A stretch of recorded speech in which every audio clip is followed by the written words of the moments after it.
Bom dia a todos. Eu queria agradecer, inicialmente, a presença de todos vocês.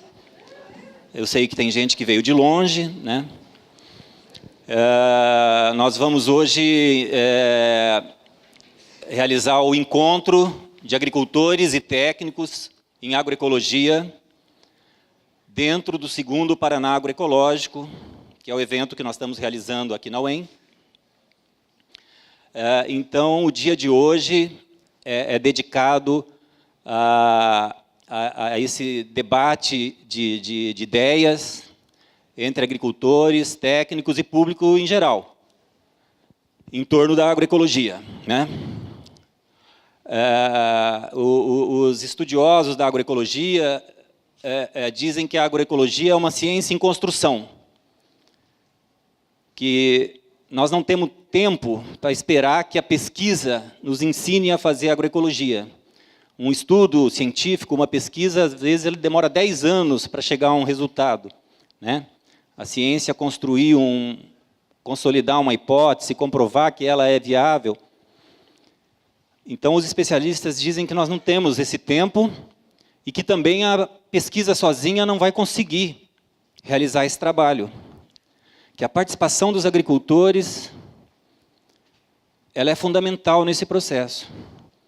Até porque é vocês que estão no dia a dia lidando com o meio ambiente, com a natureza, que é a parte fundamental, integrante desse processo. Bom, então, o dia de hoje é um dia com bastante atividade, nós não podemos nos delongar nas falas, né? Então, eu vou procurar ser breve.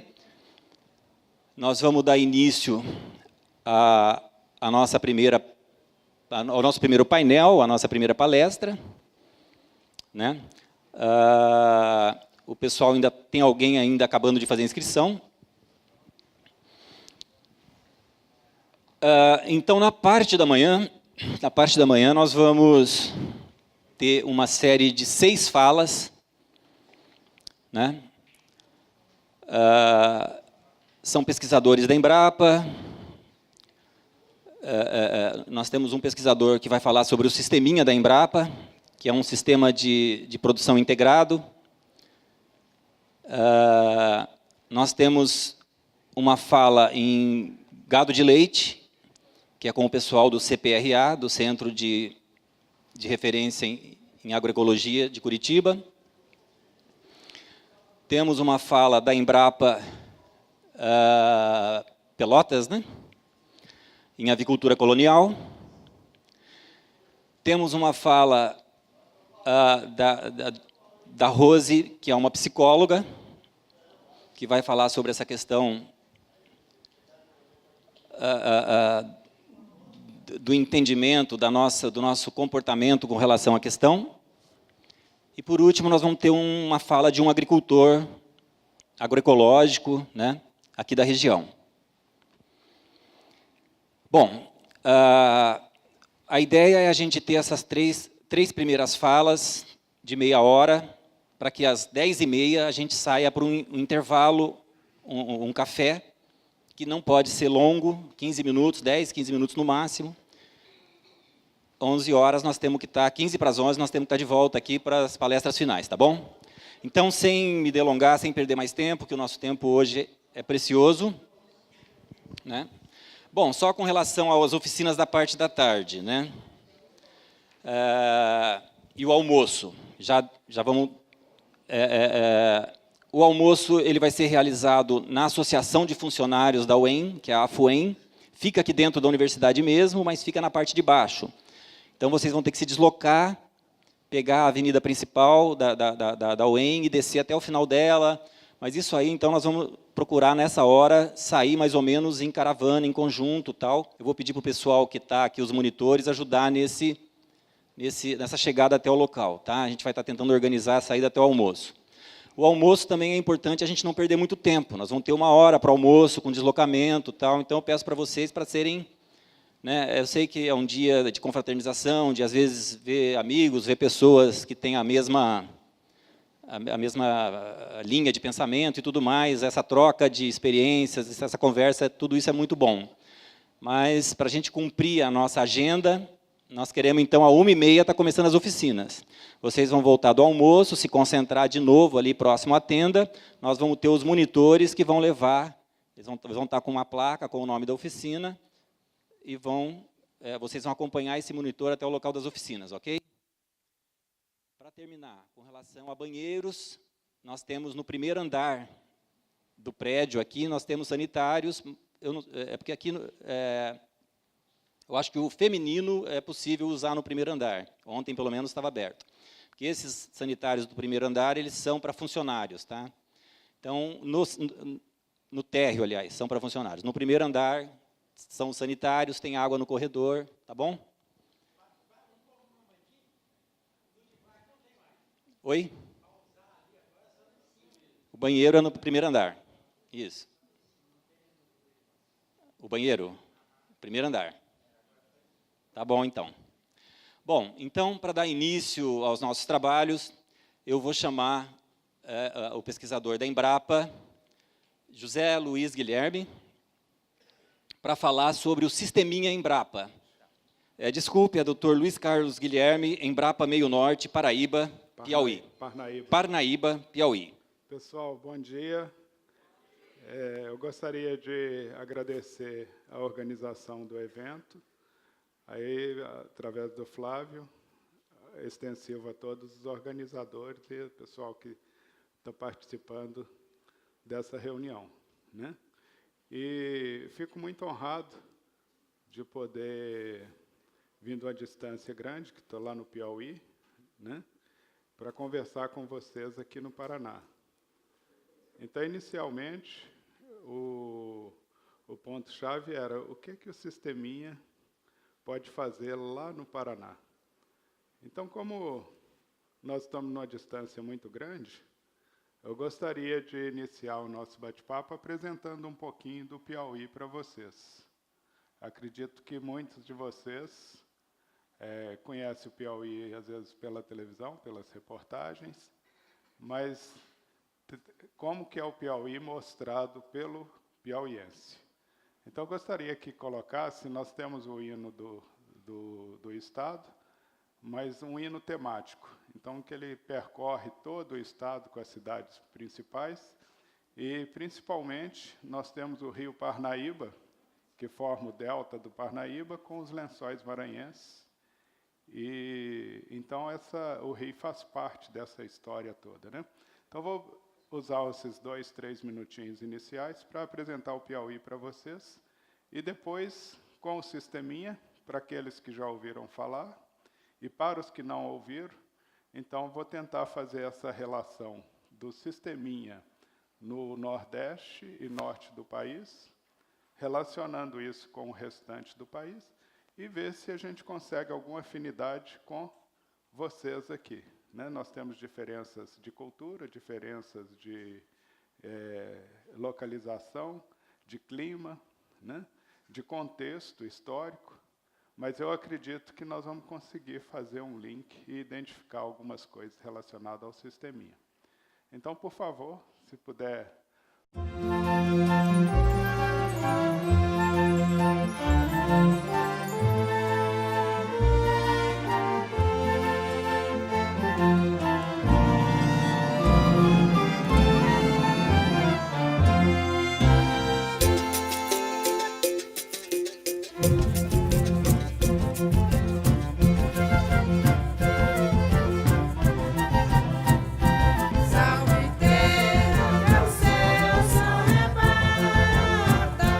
Nossas almas nos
Abaixo, ria, arriba. Espalhem pelo sertão e levem pelas quebradas, pelas várzeas e chapadas, meu canto de exaltação.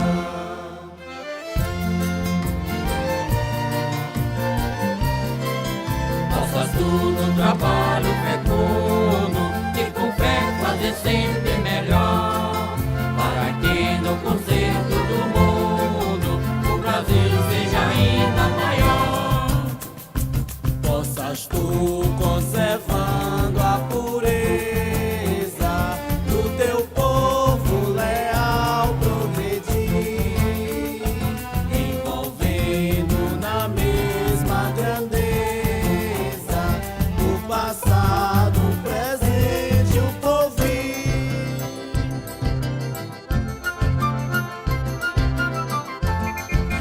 Piauí, terra querida, filha do sol do Equador, pertencente à nossa vida, nosso sonho, nosso amor. As águas do Parnaíba, rio abaixo, rio arriba, espalhem pelo sertão e levem pelas quebradas, pelas várzeas e chapadas, meu canto de exaltação.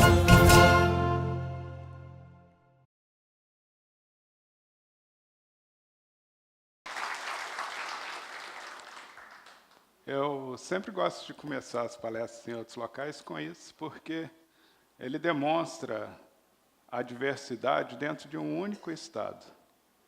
E a diversidade dentro do Brasil. Então, mesmo a gente vendo situações, né, do folclore, da dança, em locais tão distantes, tenho certeza que vocês conseguem se identificar em algumas passagens aqui.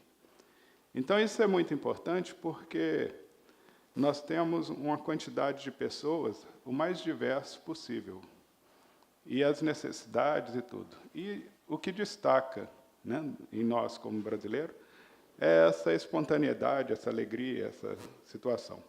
Em contrapartida, há uma situação de dificuldade muito grande. Há uma população que cresce e há necessidade de sobrevivência o tempo todo.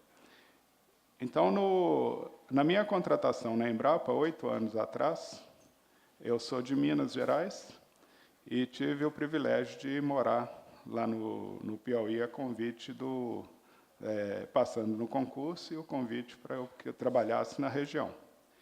E o primeiro desafio que apareceu do meu trabalho foi relacionado em utilizar o conhecimento que tinha. Eu trabalho com a área de piscicultura há muitos anos, né? Então, me formei em Lavras, em Minas Gerais, no sul de Minas. Depois trabalhei em Uberlândia, na SUDEP, e depois agora no Piauí. Então, o primeiro desafio era como utilizar o conhecimento que tinha adquirido durante todo esse tempo com a piscicultura para que pudesse resolver algum problema relacionado com a população do entorno da nossa unidade. Então, ela fica distante 30 quilômetros do centro da cidade, e nós temos uma população do entorno que nem sempre é beneficiado. A Embrapa atua em diversos locais, mas ali no entorno, às vezes, a gente passa despercebido. Então, o primeiro ano de contato meu com o novo emprego foi de conhecer essa alma, né, da comunidade. Como vivem, como trabalhavam, quais as dificuldades, as expectativas, como que se sobrevive no dia a dia. Então, a partir daí, depois de um ano, a conclusão é que nós não vamos encontrar emprego para todo mundo. As pessoas têm dificuldades. Há 8 anos atrás, haviam dificuldades maiores ainda. Nem todo mundo tinha energia elétrica, não tinha água disponível, dificuldade de deslocamento. Se você mora a 20 quilômetros da cidade, ou da padaria mais próxima, ou a 80 quilômetros, não faz diferença. De manhã você não vai comprar pão. Então, como achar uma situação em que pudesse gerar alguma fonte de segurança alimentar para essas pessoas, mas, ao mesmo tempo, que pudesse também não interferir com a dignidade das pessoas? Porque nós acabamos de ver um vídeo aqui, nós podemos dizer que nós estamos num lugar pobre, com toda aquela riqueza que nós vimos ali, riqueza cultural, as pessoas resolvendo. Então, nós estamos lidando com pessoas muito inteligentes, muito sensíveis, e que têm as suas dificuldades, como em qualquer local. Então, com isso, surgiu a ideia do Sisteminha. O Sisteminha, ele iniciou em 2002. Então, eu ainda estava começando o meu doutorado e tinha alguns problemas para resolver. Esses problemas relacionavam com a reprodução de peixe que eu tinha de fazer e apresentar no doutorado, mas que na estação de piscicultura da Universidade Federal, lá de Uberlândia, toda vez que a gente reproduzia os peixes e colocava lá, a hora que ele começava a engordar, a população circunvizinha ia lá e catava os peixes, roubava os peixes, e os experimentos da gente ficavam prejudicados. E aí esse foi o primeiro desafio do Sisteminha. Como fazer com que eu pudesse criar esses peixes a nível lá do laboratório e não da estação de piscicultura, que estava vulnerável. Eu precisava dos peixes. Então, surgiu um sistema de recirculação, que nós conseguimos simplificar, para permitir fazer isso. Quer dizer, o sistema de recirculação é uma coisa antiga, mas para fazer aquela solução de problema era uma situação nova. E no final do doutorado, isso deu tanto certo que eu consegui fazer e gerou 3 solicitações de patente sobre aquilo ali. Qual que era a importância disso? Porque nós conseguimos simplificar tanto que nós economizamos mais de 98% do custo de um sistema convencional. Então, isso deu um impacto. E era isso que deu o início do trabalho meu com a Embrapa, lá no Piauí. Então, utilizando esse conceito que tinha feito na universidade, coloquei a piscicultura no centro e, conhecendo a realidade das pessoas, eu pude observar que lá na região do Nordeste, diferente da nossa região Sul e Sudeste, o crescimento da cidade é horizontal, enquanto aqui é vertical. Mais conjunto, as pessoas com menos espaço. Lá mesmo, numa situação de pobreza ou de dificuldade, as pessoas ainda dispõem de uma área no fundo de casa que pode variar de 100 metros quadrados a 1.000 metros quadrados. Então, aquele mesmo sistema que eu usei para o laboratório, um pouco ampliado com a situação, permitiu que essas pessoas pudessem iniciar a criação de peixe no fundo do quintal.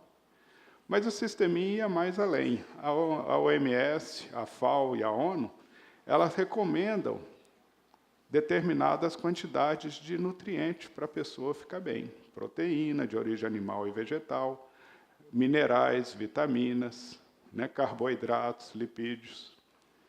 E o padrão das famílias, normalmente, você encontrava 4, 5, 6 pessoas morando na casa, e havia, às vezes, uma pessoa só, cabeça de família, com uma renda. Às vezes pequena, oriunda de uma aposentadoria, oriunda dessas bolsas, né, de manutenção, mas uma dificuldade muito grande. Então, as pessoas fazendo no dia a dia algumas coisas para poder sobreviver. Então, como suprir isso? Então, nós fomos buscar na OMS, na ONU e na FAO quais eram as exigências. E quando eu fui perceber, a exigência individual é muito pequena. E as pessoas, a gente tem uma preocupação muito grande com o foco do dinheiro. Mas, normalmente, tinha alguns paradigmas importantes. Aí eu vou mostrar ali para vocês. E eu comecei o estudo a partir daí. Entender quais eram os paradigmas que faziam com que as pessoas mantivessem aquela situação de pobreza, de falta de alimento, e como interferir nisso, e, a partir da psicultura, utilizando ela como um coração de um sistema maior, nós fomos agregando atividades em módulo, para que permitisse a independência da escolha e, ao mesmo tempo, não produzir lixo, não ter resíduo. Como gerar uma situação em que o resíduo final de uma atividade é o início da outra, de modo que isso pudesse intercalar num ciclo. Então, o sisteminha surgiu assim. E, ao mesmo tempo, ele tinha que ter base científica. Então, eu já tinha a tese do doutorado, que dava um suporte científico para o início. Mas e as outras coisas? Então, ele tinha que ser quantificado. Então, tinha que quantificar as atividades de modo que uma não fosse nem menos nem mais do que a outra. Então, se eu produzisse uma quantidade de peixe, e aquilo ali, no sistema de recirculação, ia gerar um pouco de resíduo, ia gerar desse resíduo nutrientes, por exemplo, fósforo, nitrogênio, potássio, qual é essa quantidade? E essa quantidade é suficiente para alimentar quantas plantas, ou para fazer esse jogo. Então, cada etapa dela calculada individualmente nesse sentido. Então, isso é só para ter uma noção, mais ou menos, do que a gente vai falar sobre o sisteminha. Hoje, o sisteminha tem sido uma ferramenta de combate à fome e à pobreza. Está espalhando. Nós já temos, por exemplo, só no estado do Maranhão, vizinho do Piauí, onde foi adotado como política pública, hoje já está passando de 2.500 famílias beneficiadas com o sisteminha. Na próxima etapa, tem a ambição, né, de se fazer pelo Estado é em torno de 9.000 sisteminhas. E ele vem se pontuando no Brasil, na África, em vários locais. É um projeto que já recebeu várias premiações, tem premiação internacional, brasileira, e que deixa a gente, assim, mais seguro. Então, nós temos hoje um desafio diferente. Então, eu vou conversar um pouquinho com vocês hoje, não mostrando um sisteminha como fazer. Se vocês entrarem lá na internet, no YouTube, e digitar sisteminha Embrapa, vocês vão ter uma quantidade enorme de informação, e as famílias, então está fácil da gente poder acessar. Então, eu queria falar de uma coisa nova, porque nós temos uma situação aqui de 1.000 sisteminhas, 1.000 sisteminhas e o empreendedorismo. Então, não tem jeito da gente trabalhar com quando se trabalha um sisteminha,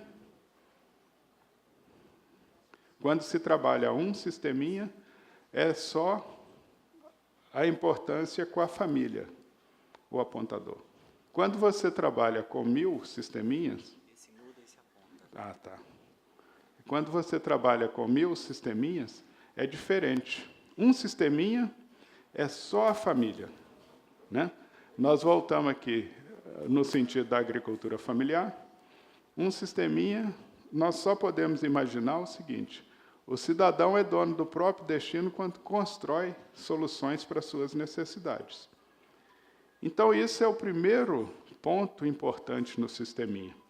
A valorização da pessoa com capacidade de solucionar problemas. Para solucionar problemas, quando você lida com a população mais carente, nós temos que eliminar 3 palavras que chocam, porque enfrenta paradigma. Então, quando você tem isso aqui, o cidadão solucionando, construindo soluções, é uma pessoa de autoestima. Então, o sisteminha procura resgatar a autoestima, como consequência, não como meta, nem como objetivo. O objetivo dele, o único, é ferramenta para combater a fome. Então, ele não tem outro compromisso a não ser esse. Mas, a partir do momento em que você retira a palavra ajuda, a palavra caridade e a palavra fé, você deixa a pessoa desprotegida do sobrenatural. Ela passa a ser dona do próprio destino. Ela tem que resolver o problema, não adianta ela buscar isso fora. Então, nós substituímos isso aí por uma solidariedade pontual. Ou seja, se você passa na rua, tem alguém atropelado, você vai parar e vai auxiliar. Você vai dar uma carona, você vai vestir. Mas partimos do princípio que pobre, rico, ou preto, ou branco, ou do jeito que for, ele chegou aqui também. É como uma pessoa da maratona. De alguma forma, essa pessoa já sobrevive antes de chegar ao sisteminha. Então, é a partir dali. Essa pessoa vai investir. Ela não vai ser ajudada, ela não vai ser vítima de ações que vão oprimir. Ela não vai ser resignada. A palavra ajuda deixa a pessoa escravizada.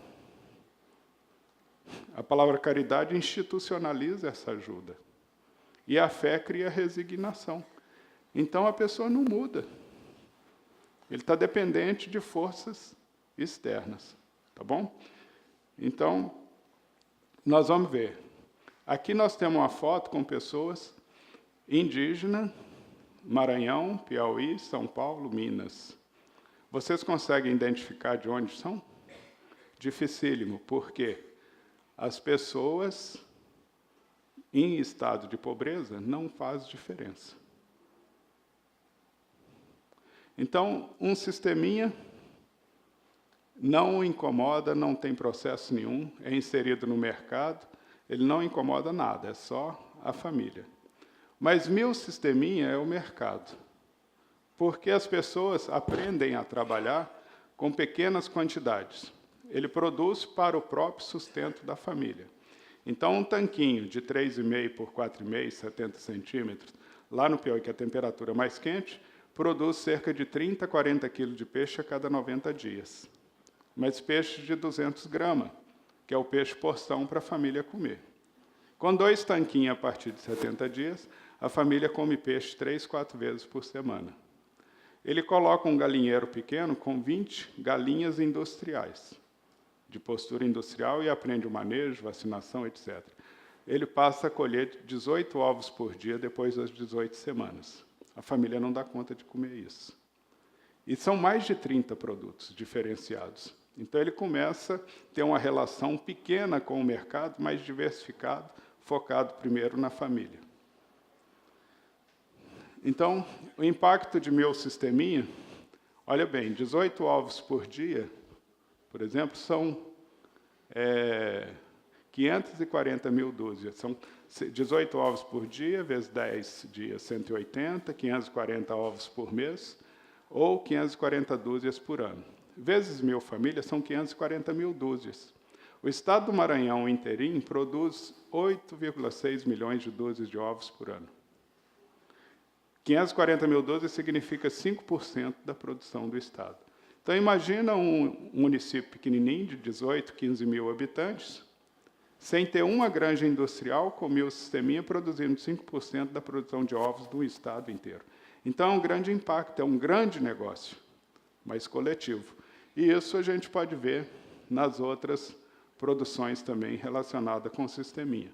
Além de reutilizar, não se compra nem 1 grama de adubo, nem 1 grama de veneno, nem fertilizante, nada, nada, nada. Tudo gerado a partir do tanque de peixe, né? E além das frutas. Esses são os principais não, são os 5 paradigmas que eu consegui identificar naquele primeiro ano de estudo. Esse último tem apenas um ano e meio que a gente conseguiu solucionar. As soluções são simples. A explicação desses 5 paradigmas ela é mais do ponto de vista técnico, mas hoje me permite discutir tranquilamente com a parte econômica, com a parte política e com a parte técnica. E não ampliou e ainda não conseguiram encontrar argumentos que me deixassem sem palavras para responder qualquer um desses paradigmas. Então, esses 5 paradigmas funcionam muito bem. E a gente está desenvolvendo. Eu não vou falar sobre cada um, porque nós não vamos ter tempo. Isso aqui é uma discussão de uma palestra. Normalmente, os projetos sociais são feitos sob a ótica de quem é quem detém o poder gestor do projeto, tem uma visão, mas a comunidade vive uma outra realidade. Então, nem sempre os projetos se casam. E, por isso, às vezes, a gente faz o projeto social e, como ele é focado por meta e não pela ação junto com a comunidade em si, daí 6 meses você chega lá, o projeto muitas vezes está abandonado, né? Aqui é uma realidade, por exemplo, são indígenas da região de Amarante, do Maranhão, está a 1.300 quilômetros de Parnaíba, a realidade de vida e as construções sendo feitas. Quer dizer, então, muito desfocado da realidade do que a pessoa pode usar, né? Eu posso colocar aqui um sinal de internet, mas se eu não tenho acesso à telefonia, não adianta. Eu estou com um prédio rico, bom, mas num local que não combina, né? Aqui é um programa, os indígenas também procurando a energia elétrica, tem que ter acesso, mas se ele não tem competência para instalar um chuveiro, conhecer a tomada, ainda não tem conhecimento, o resultado pode ser esse aí. Então, lá teve uma aldeia completamente queimada, porque, mesmo para nós, a dificuldade de se instalar um chuveiro, uma outra coisa, é muito difícil.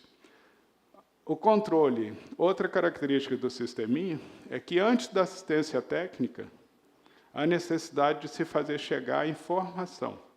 Então, no sisteminha, a gente nunca obriga, é um supermercado de ideias. Apresenta o sisteminha e as pessoas conversam sobre ele. As pessoas é que decidem, é igual você comprar num supermercado. Decide o que fazer, quando e como. Pessoas mais experientes explicam para pessoas mais novas o que fazer. Mas é a curiosidade das pessoas que vão transformando em realidade. Tanto faz aqui no Brasil, no Sudeste, alguns estados, ou na África. O processo é sempre o mesmo, né? E aí surgem soluções. Como construir, como fazer as coisas com pouco recurso, com o conhecimento que as pessoas têm, usando o que se tem, para produzir e fugir do primeiro ponto da realidade. Então, aí a gente vai encontrando as próprias pessoas fazendo. Característica do sisteminha. O sisteminha não tem compromisso nenhum com o mercado. A família resolve por interesse dela. Não tem, é um supermercado de ideias. As pessoas ficam livres para poder definir as coisas. Explora sempre a criatividade do produtor. Escalonamento da produção. Você planta um pé de mamão no fundo do quintal, quando ele chega em 1 metro, planta outro. Quando ele chega em 1 metro, planta outro. De repente, você tem 10, 15 pés de mamão, e todo dia tem 3, 4, 5 mamões para poder colher, e vai sobrar. É essa sobra que vai gerar a segurança e estabilidade do sistema. Formação de multiplicador popular, porque a pessoa, fazendo a coisa direito, tem orgulho de falar para os outros. O sisteminha interage, a partir da piscicultura, com todas as outras atividades. Hoje nós temos 13 módulos diferentes de integração no sisteminha. Parte do princípio que a valorização da pessoa, com todo o seu universo, os vizinhos, os parentes, seus vícios, seus gostos, então, para quem não tem dinheiro, para quem está numa situação de pobreza, esses valores são mais importantes do que o dinheiro. Então, um pai de família que tem um filho desempregado, mas ele tem a galinha no fundo do quintal, essa galinha vendida e dado dinheiro para o filho, que está casado com mais um neném, vale menos do que o convite para almoçar no domingo na casa do pai. E, às vezes, o filho ainda traz um amigo que está numa situação pior do que a dele. E aí a galinha distribui, valendo mais do que os R$30 que ele receberia e poderia passar. Então, isso aí são valores importantes. E essa relação interpessoal do homem comum e pobre, frente às atividades do empreendedorismo, tem de ser levada em conta. Então, são 3 princípios básicos: a miniaturização, porque eu tenho de plantar em locais pequenos, a retorno em uma única safra, tudo que eu faço tem que estar virado, e, por último, deve ser versátil e multiplicável para que as pessoas possam acompanhar isso. E, característica principal, o escalonamento sem priorizar o mercado. O produtor, programas sociais, normalmente são feitos de forma coletiva e não consideram as particularidades individuais. Tem dia que você não consegue olhar nem no espelho, que você já acha ruim, tem que conviver com o marido, filho chato, e você ainda tem de conviver com o vizinho que você não gosta dele para poder fazer uma atividade. Não, cada pessoa tem o seu. Então, o sisteminha valoriza isso. A informação sobre a tecnologia deve preceder a ação de assistência técnica. Não é pelo fato de eu ter nascido no meio rural que eu sei produção. Eu fiz o curso de zootecnia, foram 5 anos, o outro faz agronomia e tudo, para aprender a mudar. Então, as pessoas utilizam técnicas, muitas vezes, erradas. Gostam de plantar, mas isso pode ser confundido com atividade tradicional. Então, ele coloca 10 sementes numa cova, germinação é alta, e não se preocupa. E não tem jeito de resolver, né? Isso daqui é muito comum no Nordeste, e foi o princípio do sisteminha, porque ele pega os 3 pontos. Olha, é criativo, usou material do entorno, não está preocupado com o mercado, e a pessoa que tem isso aqui não dá conta de comer isso durante 1 ano. Todo dia ele pode colher cebolinha, mas cada vez que ele colhe um molinho de cebolinha, ele economizou R$1, deixando de comprar no mercado. O vizinho pode pedir. Então, se a pessoa faz isso, ele tem condição de fazer isso. Então, essa foto e a outra é da mesma família com 7 meses de diferença entre não ter o sisteminha e com o sisteminha. Então, tudo de forma criativa, usando os recursos do entorno, a família deixa de ter problema com alimentação. Atualmente, nós já temos 13 módulos diferentes do sisteminha, que vão se integrando, e as pessoas podem escolher, a partir do peixe, primeiro, vão agregando as outras no entorno, né? E vão utilizando todos os recursos para resolver o problema de criação de peixe, né? Formação de tanques, a forma inicial que está lá na minha tese e o que nós já temos de diferença a partir daí, né? As pessoas vão se ajustando. Esse aqui está na casa da minha mãe, ela tem 83 anos, e brigou comigo porque eu tinha sisteminha para todo mundo e para ela não. Outros, né? Aqui é a outra situação. Olha, esse aqui eu queria mostrar porque é uma experiência. O pai desse garotinho aqui, com os pintinhos normal e o pintinho de frango de corte sendo criado. Eles põem 10 pintinhos a cada 10 dias. Com 30 dias, começa a matar 1 frango por dia o ano inteiro. Então, ele olhando o pintinho e falando para mim, esse pinto branco cresce muito porque come hormônio. Aí eu falei assim, mas quem te falou isso? Não, é assim mesmo, eles crescem muito como... Eu falei, mas você não está criando junto? O que o outro está comendo? Não é a mesma comida? Ah, mas o moço lá falou que eles comem hormônio. Eu falei, mas o senhor não está criando o frango junto? Não está comendo a mesma comida? Né? Então, isso é interessante da gente ver. Escalonamento para cada uma das atividades, cada uma das plantas, né?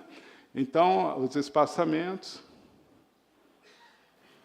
como preparar as mudas. Até o milho é plantado de mudinha, 25 sementes por semana.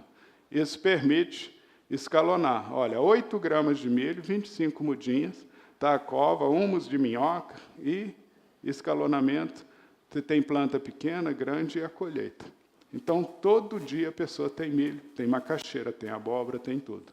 Então, batalhão de multiplicador, pensar em como podemos construir soluções, começa a partir do ponto de vista da pessoa e não do que o técnico acha que é certo. As pessoas devem ter liberdade de escolher e resgatar a dignidade, nesse caso, é mais importante do que ter dinheiro, né? Um sisteminha desagrava a fome, 1000 é o mercado. E, por último, oportunidades de negócio que podem aparecer da cadeia de insumo. Então, cada gargalo, cada dificuldade, por exemplo, como fazer chegar 10 pintinhos de frango de corte em 1000 famílias espalhadas nos locais? Como fazer chegar ração de qualidade? Como fazer chegar informação? Como fazer chegar o alevino? Então, para cada situação dessa, pode ser montada uma microempresa individual, tá bom? Então, muito obrigado a vocês e fico à disposição para a gente responder alguma pergunta depois, tá bom? Um abraço.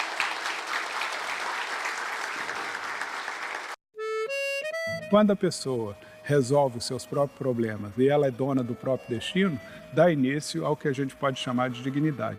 A barriga cheia fica mais fácil de se pensar e de resolver problemas.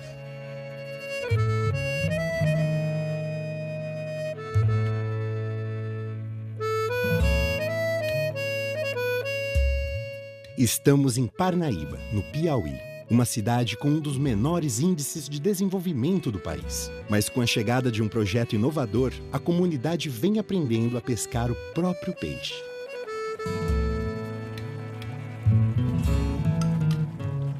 Eu pescava, né?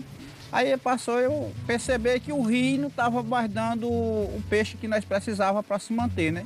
A gente passava de 3 dias pescando, né? Pescava, muitas vezes pegava, mas muitas vezes não pegava. Meu esposo sempre dizia, deixa a Deus, que um dia nós vamos ter peixe no fundo do quintal.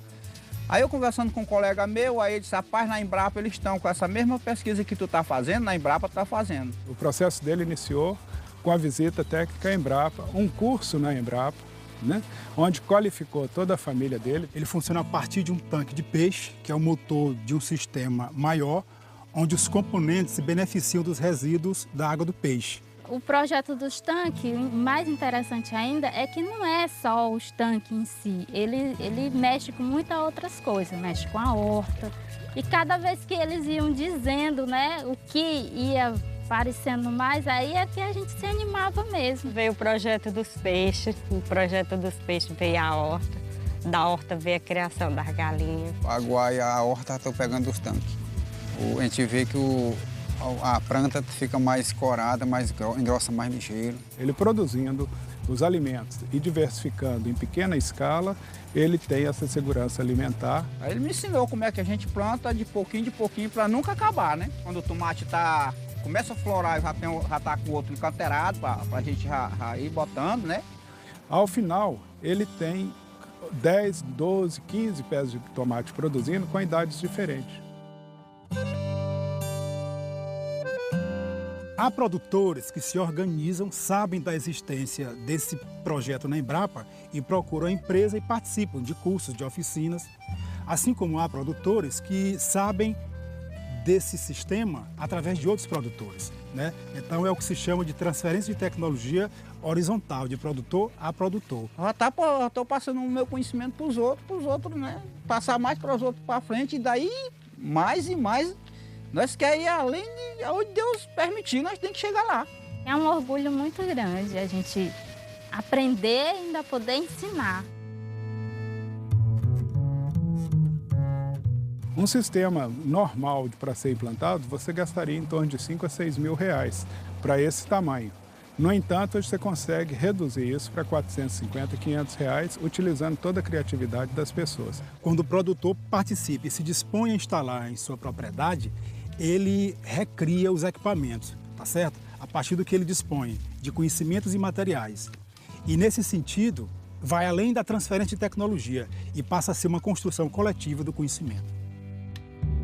Se as colônias, tudinho, incentivassem os pescadores a fazer esse mesmo trabalho, era uma coisa linda, porque todo mundo ia ter o seu peixezinho no fundo do seu quintal e não tirava do rio ia aumentando.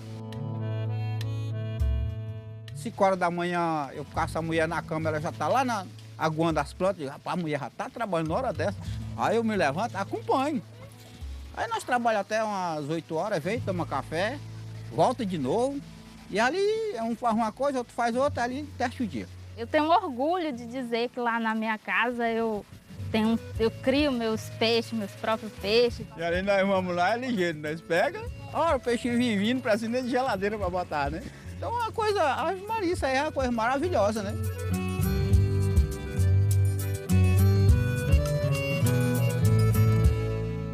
Acesso à informação.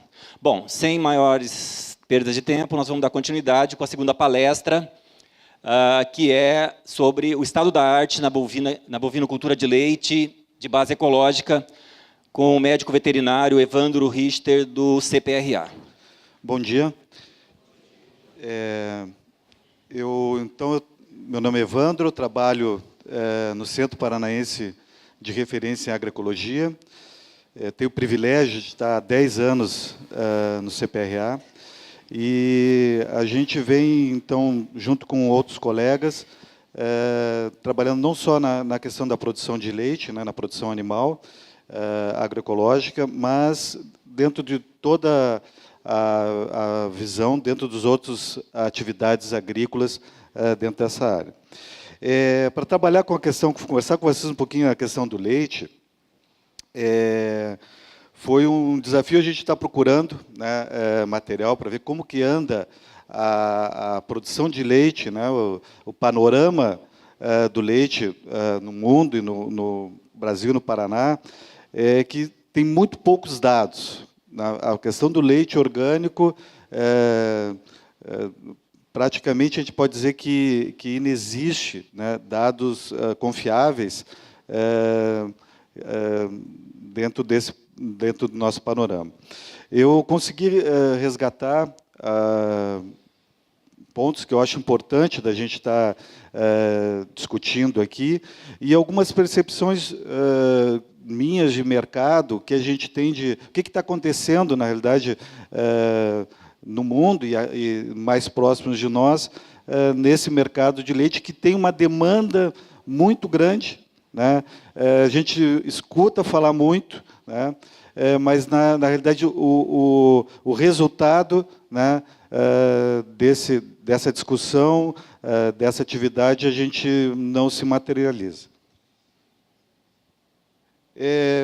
Então, muitas vezes, quando a gente fala de leite orgânico, a gente fica pensando assim, pô, mas aonde está isso? Né? Parece uma coisa nova, não se encontra no mercado, e a gente vai ver que, no mundo, existe muita produção de leite orgânico. Né? Aí eu peguei uns dados de 2015, por exemplo, a Dinamarca, 24% do leite produzido na Dinamarca é orgânico. Né? Pensando no Brasil, né, 24% do nosso leite tendo essa possibilidade de orgânico. E assim vai, Suíça, a Inglaterra, Bélgica, então com proporções, né, dentro da sua produção total. Aqui embaixo nós encontramos o México, né, também com um país que não é dentro desse primeiro mundo de alta tecnologia, mas também com dificuldade já com 1,5%, 2% dentro da produção total. E o Brasil, depois nós vamos ver alguns dados um pouco mais antigos, o Brasil está aqui com zero, atualmente, no último dado que a gente tem, 0,2% da produção de leite sendo orgânico.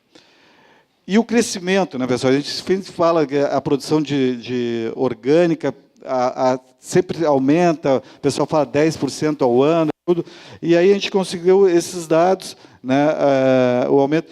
A fonte é a mesma da anterior, é uma organização que trabalha simplesmente com a produção de leite, né, orgânica, de 2015 também.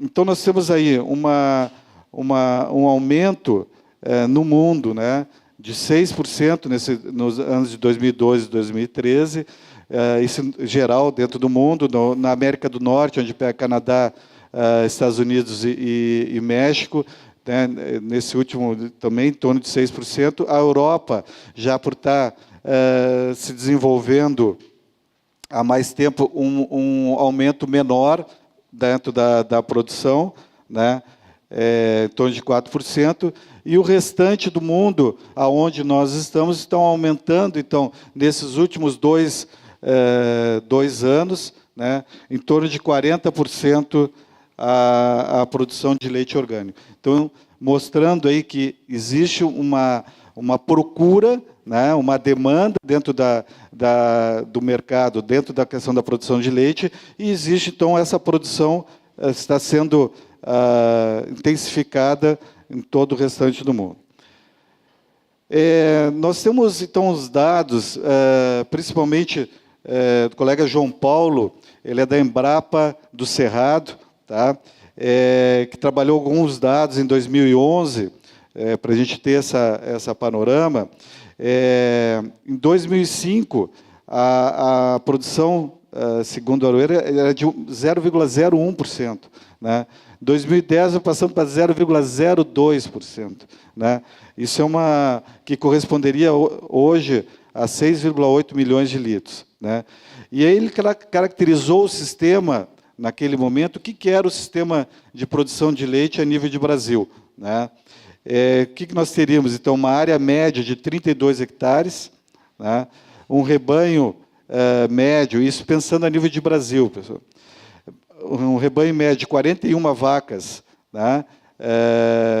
No total do rebanho, sendo 60% de raças europeias e mestiças e 40% de origem zebuína.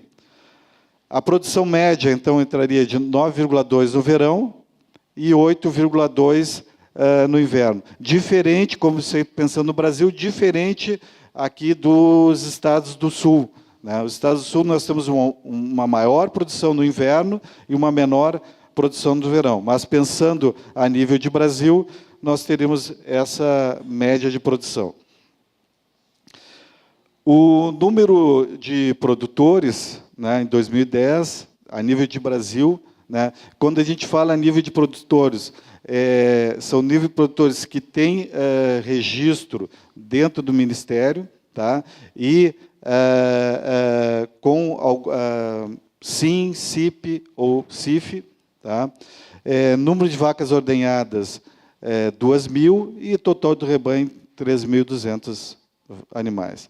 Vacas em lactação 64% do total do rebanho, e a produção média, vacas litro ano, 3.313. Isso dá uma média aproximada então, de 10 litros por vaca. Né? Aqui, média, então, de 11 litros. Então, onde está distribuído essa produção? Tá? No Sul, né? Os 3 estados do Sul, em torno de 1.000 animais, o Sudeste, 630, Centro-Oeste, 130 vacas, no Nordeste, 200 vacas, e o Norte, naquele momento, onde o João Paulo realizou a pesquisa, não tínhamos nenhum. Algumas pesquisas que foram realizadas, né, dentro do valor do preço do leite, normalmente o preço a nível de produtor corresponderia a 70% do nível de pago de um leite convencional. Tá? Uma pesquisa feita pela Aroeira em Minas Gerais, em Belo Horizonte, ele colocava que o consumidor, tá, ele estava disposto a pagar até 60% a mais pelo leite, se ele considerasse o leite orgânico. Tá? Eu gosto de utilizar muito, a gente pensando assim, qual o mercado do leite orgânico. Né? Existe uma pesquisadora da USP, Ana Carolina Florence, né, que ela coloca que, trabalhando muito a questão do leite como promotor de saúde, né, como não só uma commodity, um produto, mas ele sendo um promotor de saúde. Então, ela coloca, claro, assim, o leite orgânico, apresenta menor teor de ácidos graxos saturados, maior exterior de ácidos graxos poliinsaturados e monoinsaturados, que são considerados benéficos para a saúde. O leite orgânico registra aumento de 55% do ácido linoleico conjugado, ácido gráfico com características anticarcinogênicas, anti-heterogênicas, associada à prevenção de doenças como o câncer. Então, ela trabalha assim que o mercado nosso seria muito em cima, né, de um produto, né, que estaria ajudando, né, na promoção da saúde, né? Então, esse é um mercado que a gente deveria se trabalhar, né? Não só, lógico, a questão do leite, mas toda a cadeia dos produtos agroecológicos, mas aqui, que é o caso da questão que nós estamos falando do leite.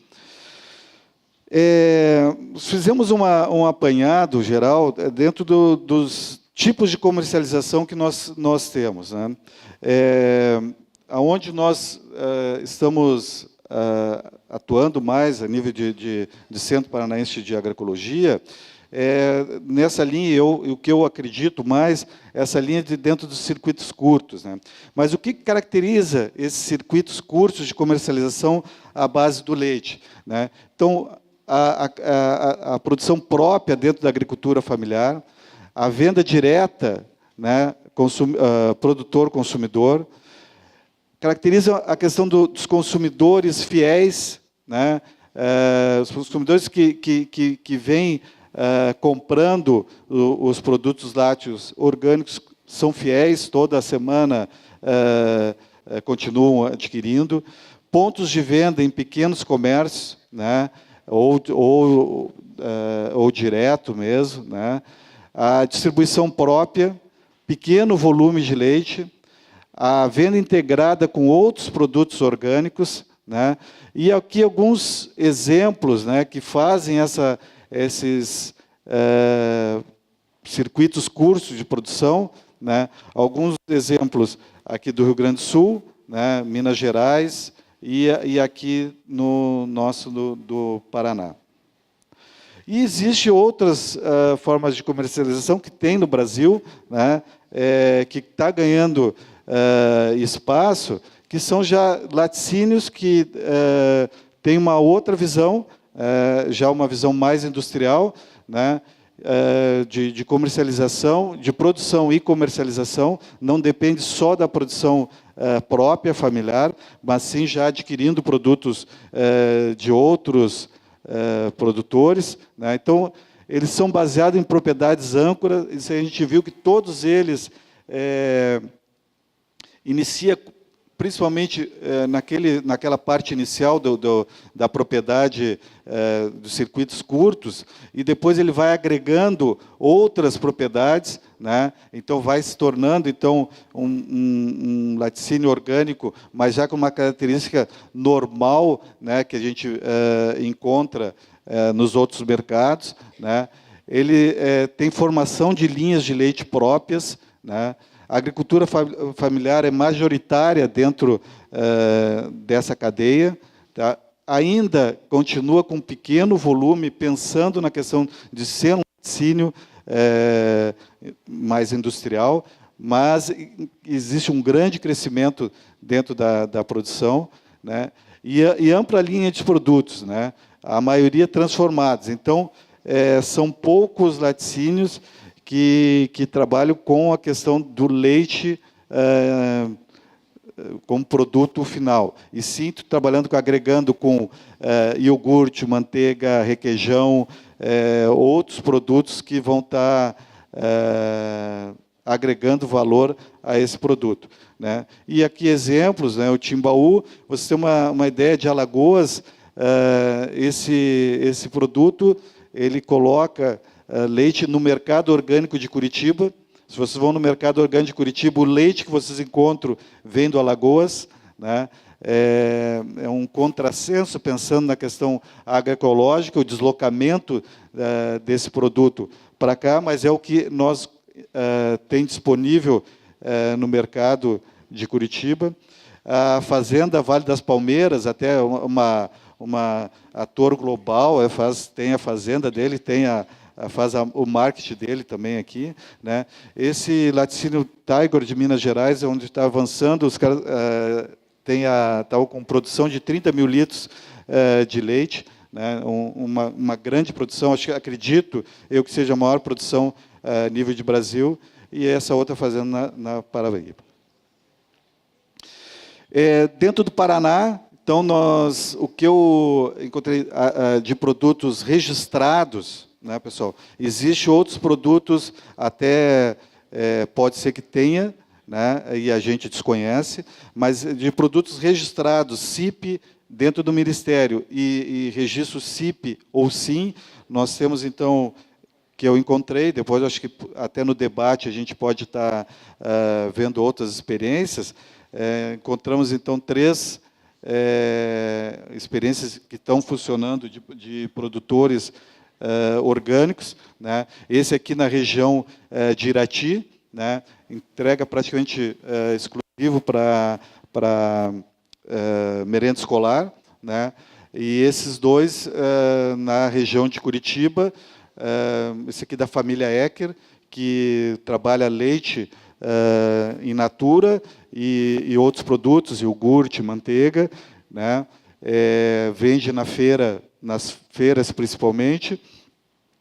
E esse outro produto aqui do seu João Tanto, que também vende nas feiras, em padarias de Curitiba e um supermercado, né? E aqui a produção do Ecoleite, eu não sei a produção, pela informação que eu tive dos colegas da Emater, está em torno de 150 litros. Tá?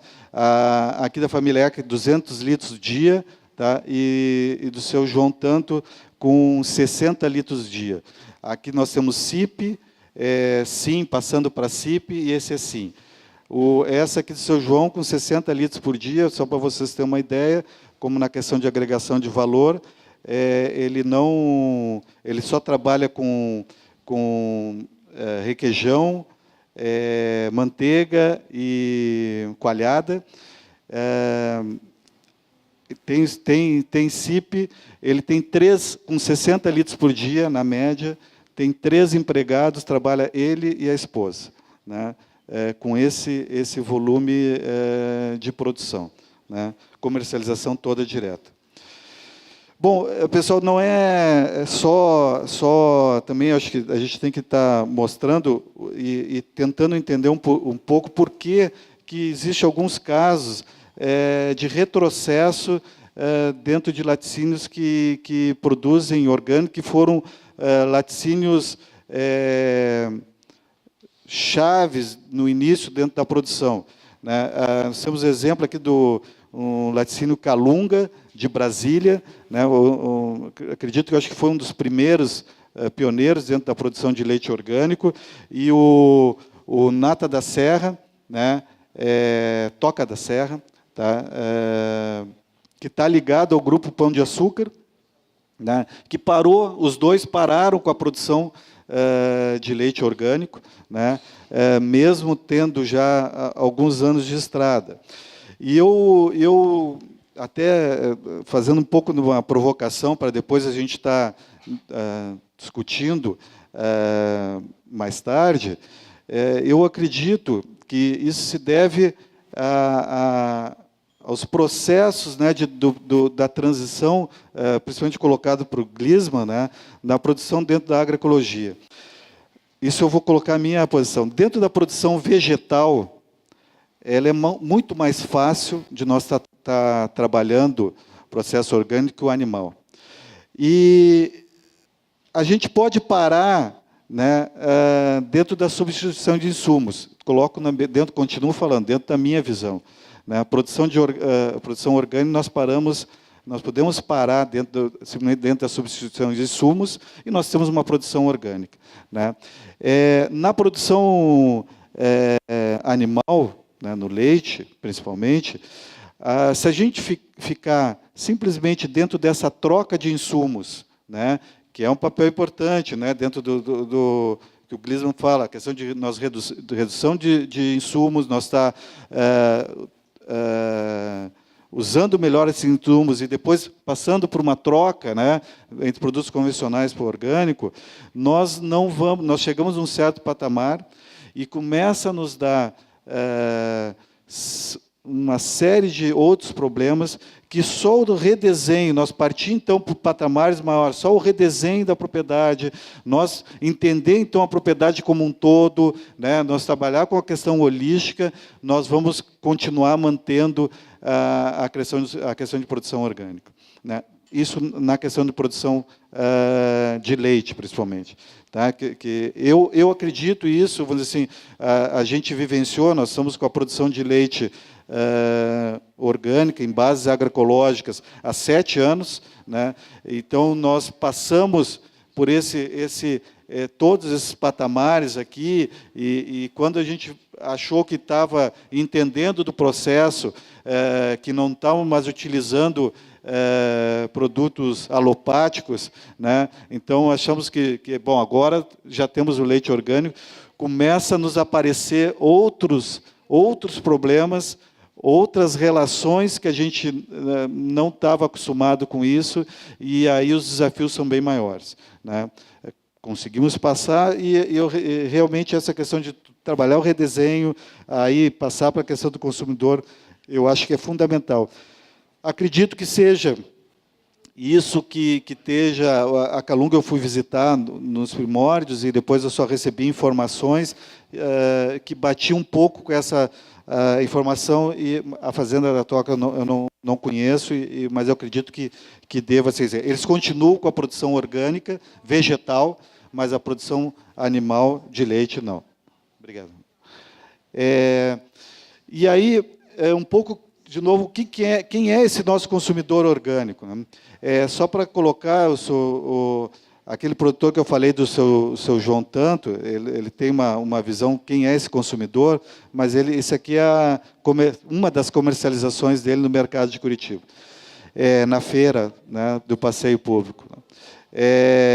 Então, dentro do site Planeta Orgânico, ele coloca consumidor, quem que é? Né? Um consumidor ecológico, militante, conscientizado e bem informado. O consumidor que quer iniciar um novo estilo de vida e de consumo. Né? E também o consumidor gourmet, tá? que procura um produto de alta qualidade, sendo ele orgânico ou não. Tá? Isso é informação dentro desse site. E aí existe também uma pesquisa dentro que definiu isso lá em 1999, o perfil do consumidor orgânico de Florianópolis. Né? 74% tinha terceiro grau, né, completo, e 75% deles em renda acima de 15 salários mínimos. Isso é consumidor de supermercado de Florianópolis. Desliga para mim, de Florianópolis. E tem uma visão do seu João, né, interessante, que ele está há 7 anos fazendo essa comercialização, e ele colocou que na conversa, no início da comercialização dele, era principalmente a terceira idade que vinha comprar, né, pessoal de mais idade que comprava produtos. Com o passar da idade, o pessoal já que ele chamou de meia idade, eu estou usando os termos dele, em torno de 40 anos, que está preocupado então com essa questão de saúde, né? E hoje ele diz que muitos dos compradores dele são casais jovens, né, preocupados então que tem um outro estilo de vida, né, já preocupado com a questão de saúde desde cedo, que fazem que estão procurando esses produtos dele na feira. E qual é as perspectivas que a gente tem a nível de mercado, né, pessoal? Então, o que está acontecendo aí? Eu acho que, como a gente falou, a nível de mundo, né, existe uma movimentação nos últimos anos de grandes empresas tá trabalhando com isso, né? Aqui uma informação de 2015 da Fonterra, que é a maior cooperativa de leite, né, uma das maiores exportadoras de leite, né, aonde eles estavam falando da questão do leite orgânico, né? O apetite dos consumidores está crescendo mais rapidamente do que a oferta, né? Isso aqui, e agora em maio de 2016, eles não estão conseguindo vencer então, a demanda por produtos orgânicos dentro dessa cooperativa, esse aqui da Nova Zelândia. Tá? E o preço do leite, lá para a venda, o leite em pó, aumentou de uns 5,5 dólares neozelandeses para 9,60. Então, eles tinham aumentado, né, para estimular mais a questão dos produtores, porque a demanda estava exigindo isso. E agora, por último, que aconteceu também em julho, né, a Danone compra, que é uma empresa suíça, né, compra uma empresa americana, né, que produz leite orgânico, porque ela enxergando então a demanda que está existindo de produtos orgânicos e ela querendo entrar então nessa linha mais de saúde dentro do mercado americano. Tirando esses aspectos a nível mundial, nós tivemos contato com empresas francesas que estão consolidadas dentro do Brasil, com projetos em Concórdia, né, de produção de leite orgânico, né, com laticínio. É a segunda maior empresa do Brasil de captação de leite, e está iniciando, então, o trabalho de desenvolvimento de um laticínio orgânico na região de Concórdia. Tá? Agora, o que a gente acredita mais, né, que está muitas vezes na nossa mão e que eu acho que a gente deveria de trabalhar mais, é realmente essa questão das iniciativas locais, né, dentro da questão, principalmente Santa Catarina está desenvolvendo muito essa questão dentro das organizações de produtores, cooperativas, pequenas associações do Oeste, do extremo Oeste de Santa Catarina, muitas organizações de produtores já em fase final de implantação dentro da produção de leite, e pequenos empreendimentos, né, que vêm, então, que também estão pipocando aqui dentro do Estado, dentro dessa questão de leite orgânico. Eu acredito que nesse futuro próximo aqui nós vamos ter não só aqueles 3 empreendimentos com registro do Ministério e dentro da saúde, né, mas vão ter muito mais então, esses empreendimentos de leite dentro do Estado e dentro do país. Era isso, obrigado.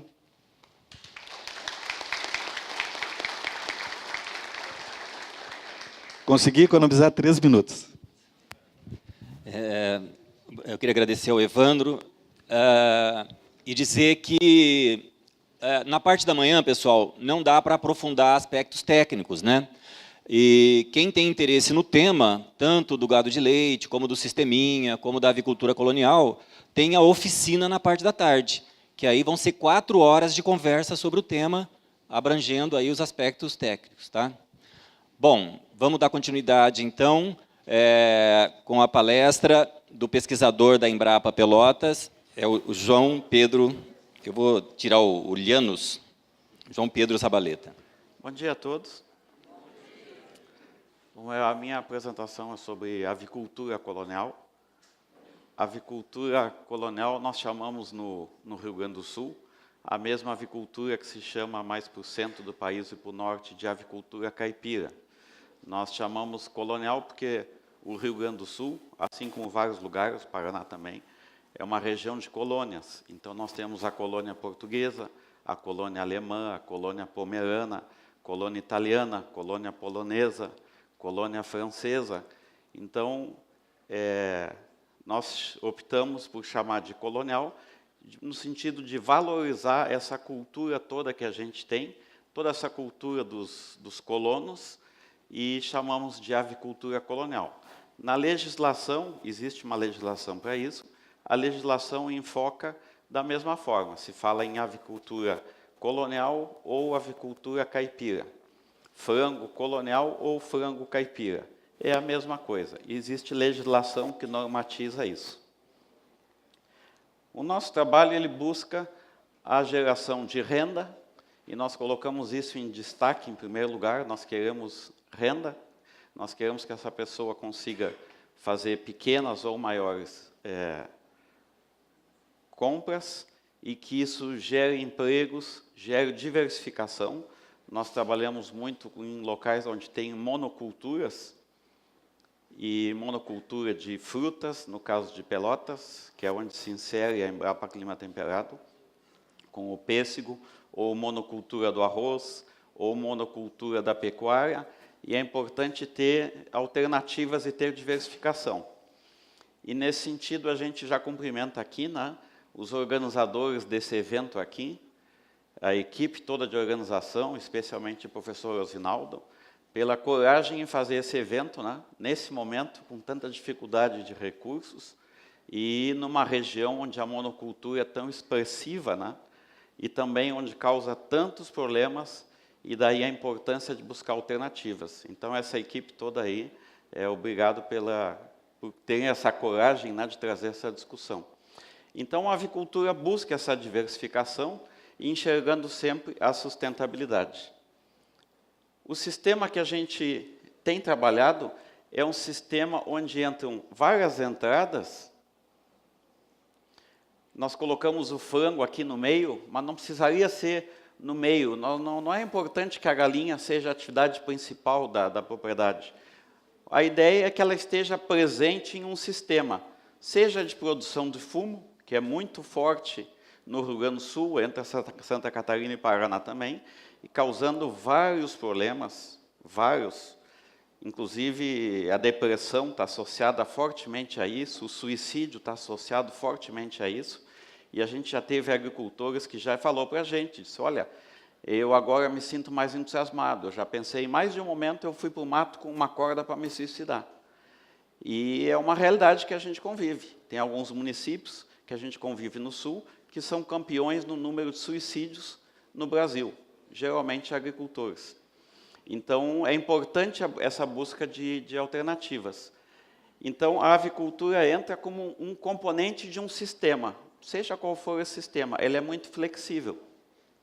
Então, a ideia é que, a partir de alimentos alternativos, como a batata doce, a raiz da batata doce e a folha da batata doce, que também pode ser utilizado, a folha também é rica em proteína, hoje nós botamos tudo isso fora, ou a mandioca, ou a abóbora, ou outros alimentos, a gente transforme esse alimento ou resíduos desse alimento, a mandioca que não está sendo aproveitada seja transformada em farinha, a folha seja transformada em farinha, mesma coisa para a batata doce, e isso aí seja comercializado como carne ou como ovos.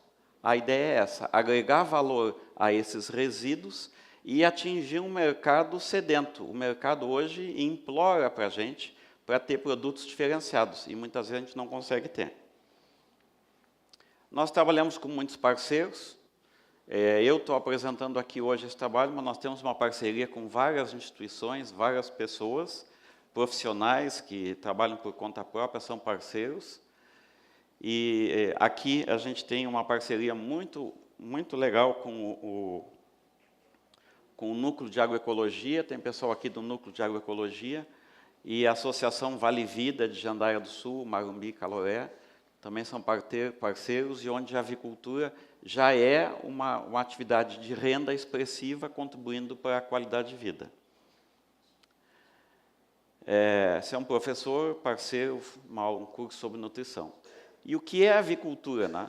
A avicultura ela é um caminho para a sustentabilidade. Existe uma legislação que trata especificamente disso, mas, basicamente, ele diz que a alimentação tem que ser exclusivamente vegetal, ou seja, não se aceitam resíduos de origem animal. Não pode dar farinha de vísceras, não pode dar farinha de sangue, de penas, etc., porque essa é aquela história da vaca louca. São resíduos animais gerando problemas sanitários. Hoje, por exemplo, na avicultura industrial, se estuda a utilização do plasma sanguíneo para a alimentação de aves. É um contrassenso absurdo tu pensar em utilizar sangue de restos de animais para a alimentação de frangos. Vocês vejam a loucura que toma conta do sistema econômico, e o sistema econômico só enxerga o lucro e não enxerga o óbvio, né? A galinha não é um morcego, a galinha não vive de sangue. A galinha não foi na natureza dela, não está preparada para trabalhar com sangue no sistema. No entanto, se estuda e se tenta empurrar para aproveitar esse resíduo, porque tem muita proteína, porque melhora a conversão, etc. O sistema colonial estabelece algumas regras que são basicamente essas aqui. Esse aqui é um aviário modelo nosso, fica no parque da Expo Agro. A Expo Agro é um parque de exposições muito grande, que trabalha com agricultura familiar, tem uma feira em março. Todos os anos, esse parque recebe em torno de 80 a 90 mil pessoas visitantes, em maioria agricultores, e nós temos um aviário permanente ali, e esse é o nosso modelo, essa é a nossa proposta, e ele está no site. No final eu vou colocar o endereço. Quem procura colocar no Google Avicultura Colonial Embrapa, cai no nosso site, onde tem essa apresentação que nós estamos fazendo e vários materiais que nós estamos citando aqui. A proposta é de um aviário junto a um sistema. No caso aqui, é um pomar em instalação. E isso é o que a gente busca. Essa aqui é uma linhagem da Embrapa, é a Embrapa 041, frango de corte. Existem várias linhagens, nós trabalhamos com várias linhagens, cada uma delas tem as suas características.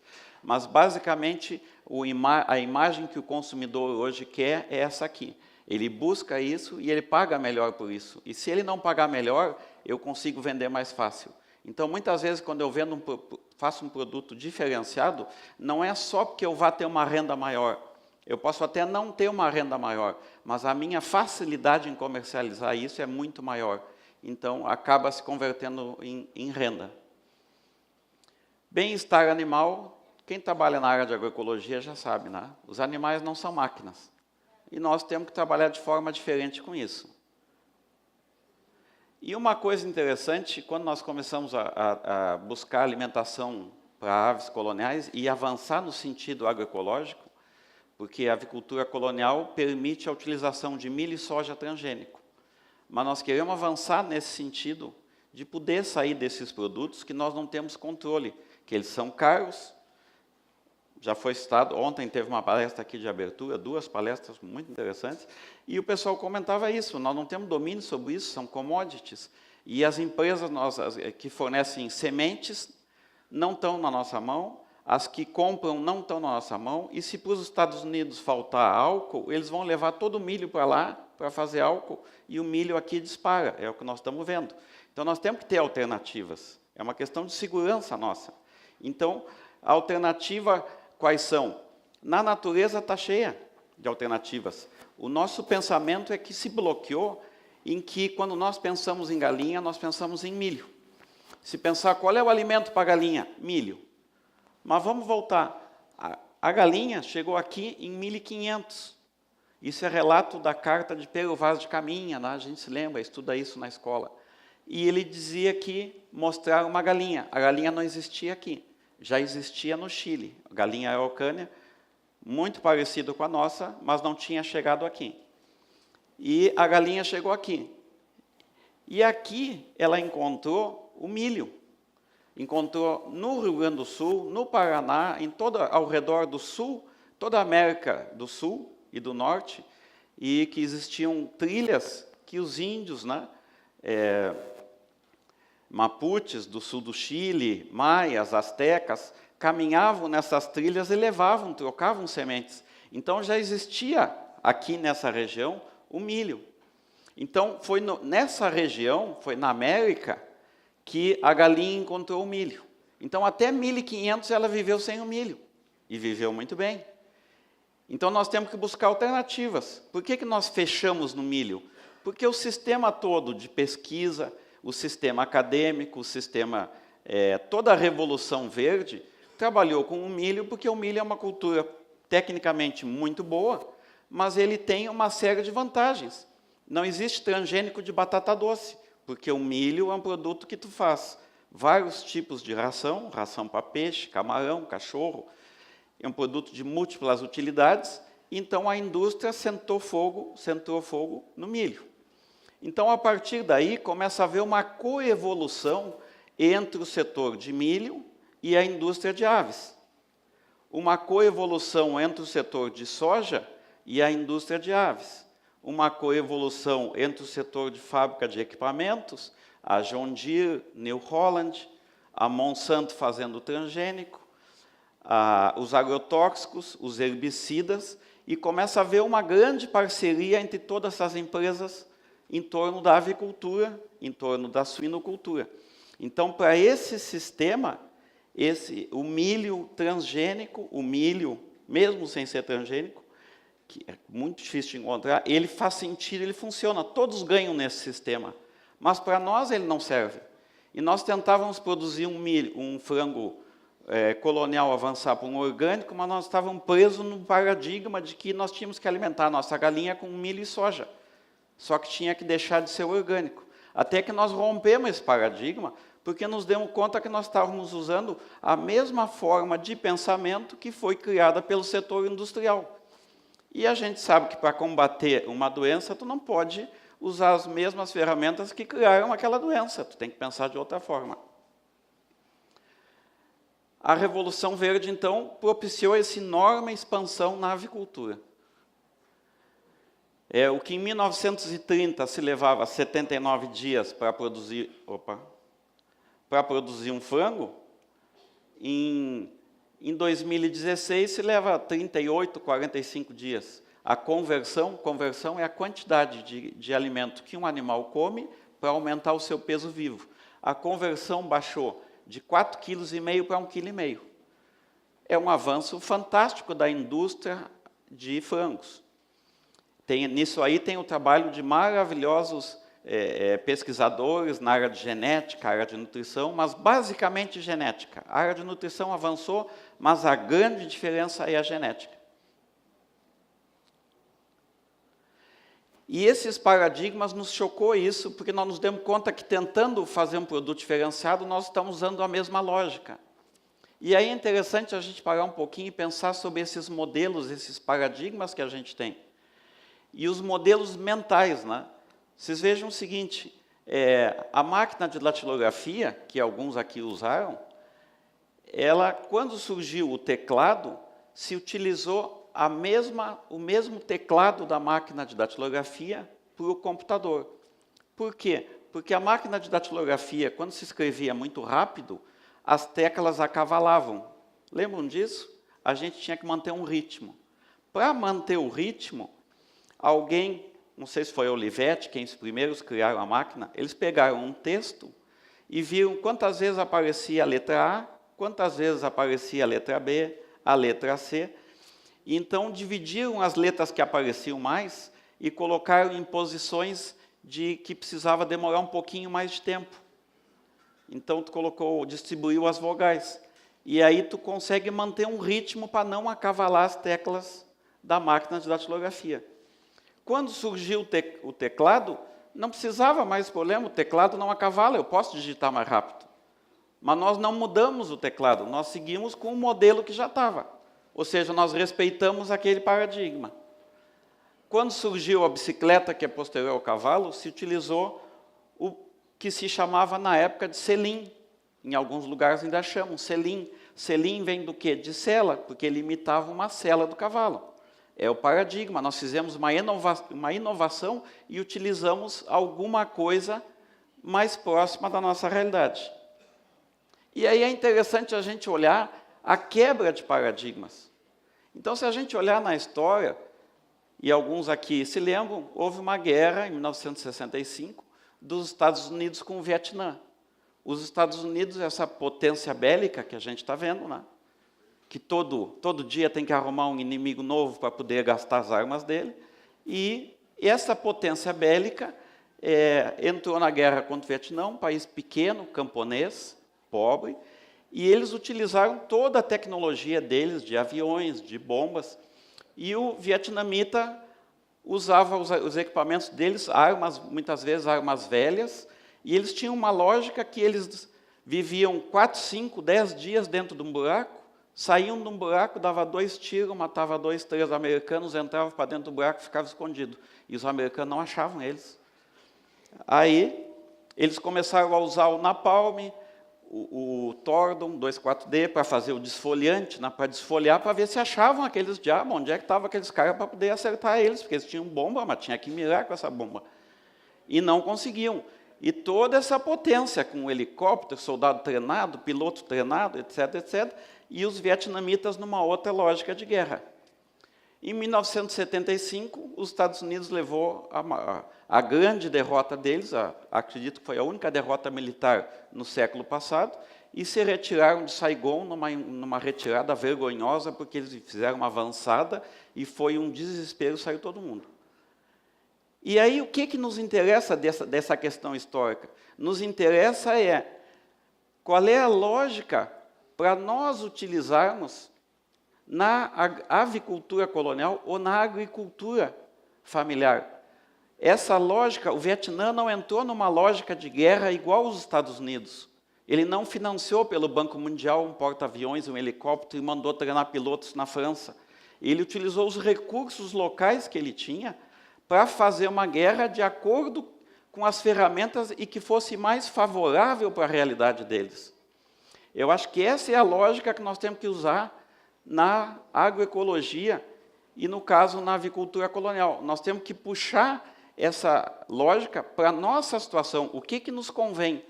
E, muitas vezes, nos convém usar o modelo industrial. Tem muita pesquisa boa, tem muita informação boa. Nos convém essa informação, nós vamos usar ela. Mas tem muita informação que não nos convém. O que não nos convém, no nosso caso, no sul do Rio Grande do Sul, onde as produções de milho são muito baixas, é produzir milho.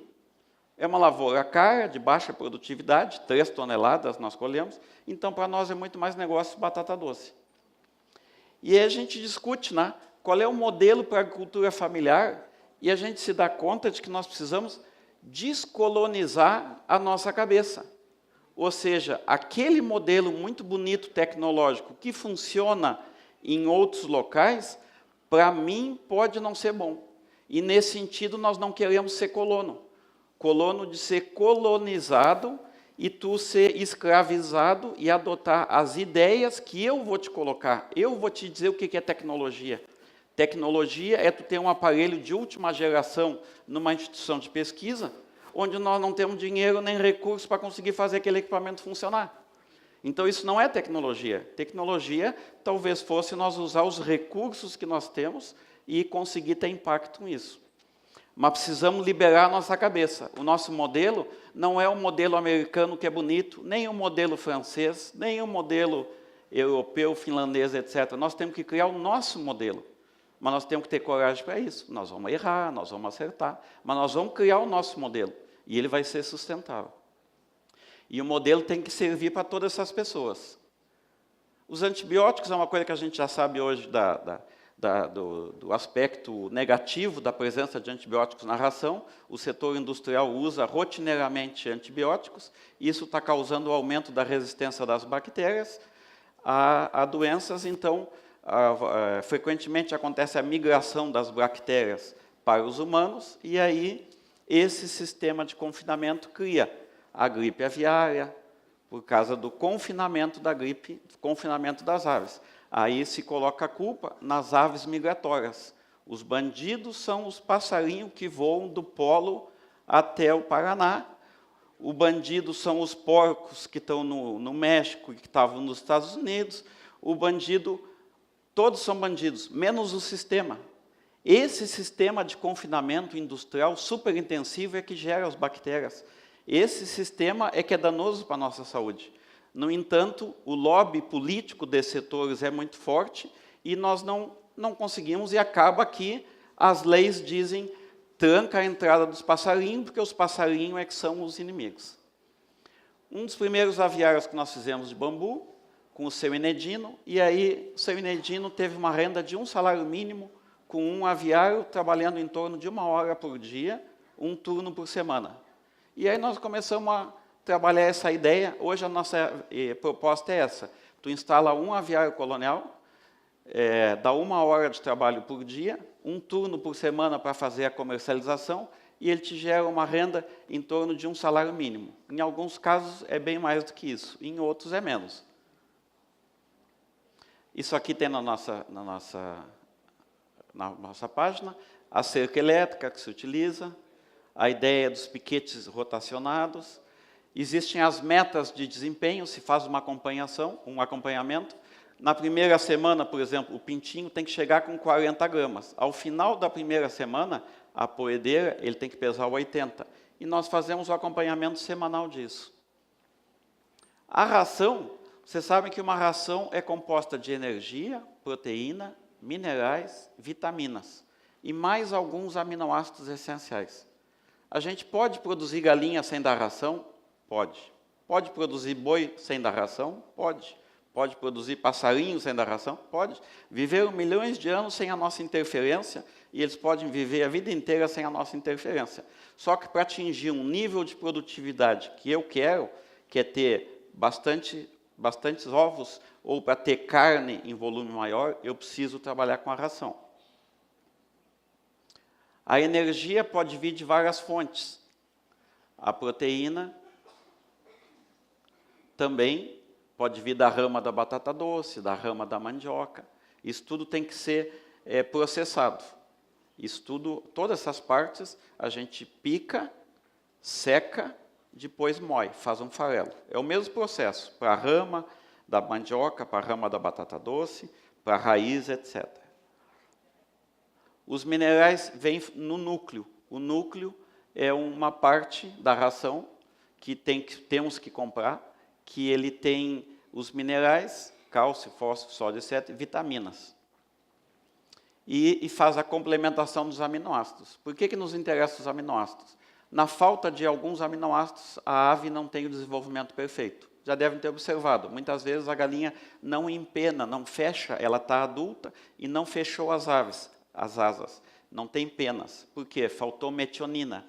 A metionina é um aminoácido importante. Na falta de metionina, ocorre o atraso na formação das penas. Então, nós temos que ter um balanceamento de aminoácidos. Para quê? Para ter uma produtividade condizente com o que nós queremos. O núcleo é esse conjunto de minerais, vitaminas e aminoácidos, que aqui vai a metionina, a lisina, a triptofano, a arginina, etc. O núcleo mais a proteína é o concentrado. Quando a gente compra o concentrado, precisa colocar só a energia. Já tem aqui dentro a proteína, os minerais, vitaminas e aminoácidos essenciais. Normalmente a proteína vem da soja. Ou então a gente compra a ração pronta, que é mais caro e na maioria dos casos, existem exceções, não precisam reclamar os bons fabricantes de ração, mas na maioria dos casos as rações são de baixa qualidade e não têm os nutrientes indicados na tabela. Então a nossa opção, como todos os produtores comerciais, inclusive do setor industrial, é fazer a própria ração na propriedade. Quando eu como em casa, eu sei o que eu estou comendo. Quando eu como num restaurante, eu não sei o que eu estou comendo. Né? É a mesma ideia. A galinha ela se cria, então, de qualquer forma. E a batata doce é uma planta maravilhosa, que a natureza colocou já aqui na América, e existem variedades novas. Se trabalhou muito pouco no meio acadêmico com a batata doce e com a mandioca. A batata doce ela tem potencial, tem variedades novas, que tem potencial de mais de 100 toneladas por hectare. E ela é uma planta rústica, resistente à seca. Se nós pensar em seca, e vai ter seca, nós já sabemos. O aquecimento global está vindo, vai ter seca. E eu vou insistir nas culturas que precisam muita água, e depois eu reclamo de São Pedro. Não é São Pedro, é eu que sou teimoso. Eu estou plantando uma coisa que eu já estou sabendo que tem alto risco. Nós temos que mudar para culturas mais resistentes. A batata doce, a mandioca, a abóbora, são culturas muito mais resistentes que o milho à seca. E com possibilidades de maior produção em peso, e em energia e em proteína por hectare. Aqui uma primeira experiência, secar a rama da mandioca no sol, depois evoluiu, nós vamos passar um videozinho aqui no final. E Em um produtor, nós fizemos um trabalho vendo a batata doce que não era comercializado. Esse trabalho começou em Mariana Pimentel, que é a capital da batata doce no Rio Grande do Sul. Sobrava muita batata doce. Então, nós resolvemos aproveitar aquele resíduo e transformar em ração e vender o frango ou vender ovos. Muita batata que sobra, falta de aproveitamento. E aí nós observamos que sobrava, transformando aqueles resíduos lá, quase 8 toneladas, nós tínhamos o equivalente a 2 toneladas de milho em energia por hectare. Ou seja, ficava no solo 2 toneladas de milho. Então, nós estamos no tempo da fartura, temos que converter isso em ração. Por isso começou a batata doce.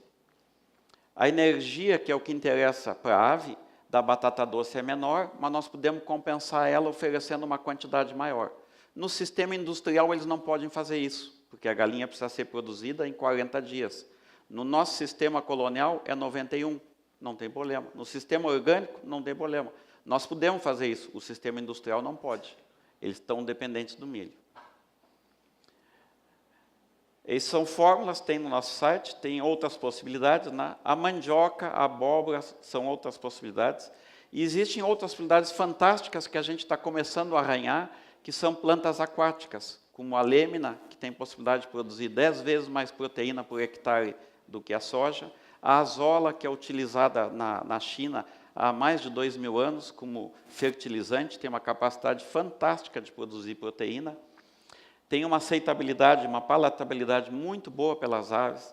Larvas de insetos, ou seja, no momento que nós nos liberamos daquele paradigma do milho e da soja, nós começamos a enxergar um mundo de oportunidades.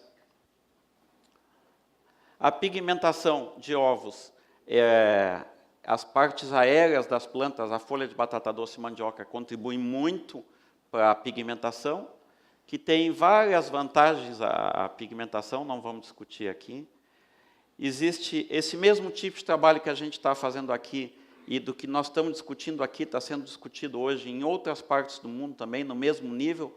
Nós estamos no mesmo nível que os outros, não temos que achar que no primeiro mundo está melhor. Na parte de avicultura colonial, agroecológica, nós estamos acompanhando e acho que estamos todo mundo atrasado igual em relação à necessidade do mercado.